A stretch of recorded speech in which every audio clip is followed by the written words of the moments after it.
Good morning. Or I guess it's morning. It's morning for me. It might not be morning for you when you watch this. I just wanted to talk about being recognized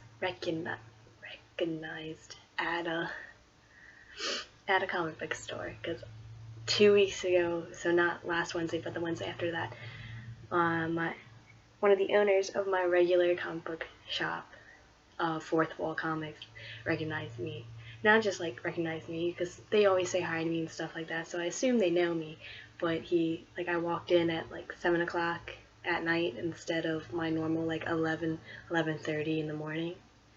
And one of the comic shop owners, I think it was Jim, he was like, "Oh, you're in later than usual."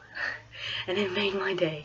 And then we had a whole conversation, and I was like, yeah, I stayed over at a friend's dorm, and I didn't want to get off of campus to go to the comic book store. I wanted to go back to campus because I had a class at 2.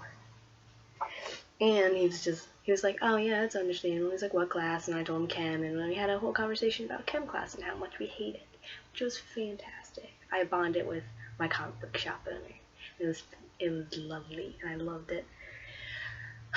And it's really great to go to a store so often that people recognize you and start conversations.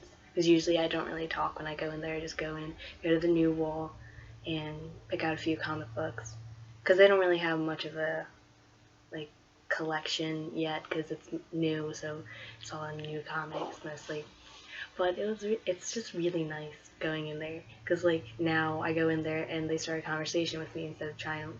They usually always attempt and say how are you? I'm just good.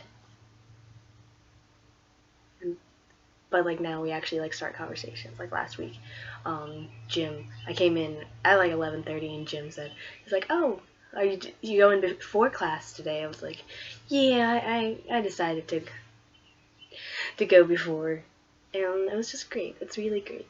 I love those guys there. They're so nice. Okay, bye.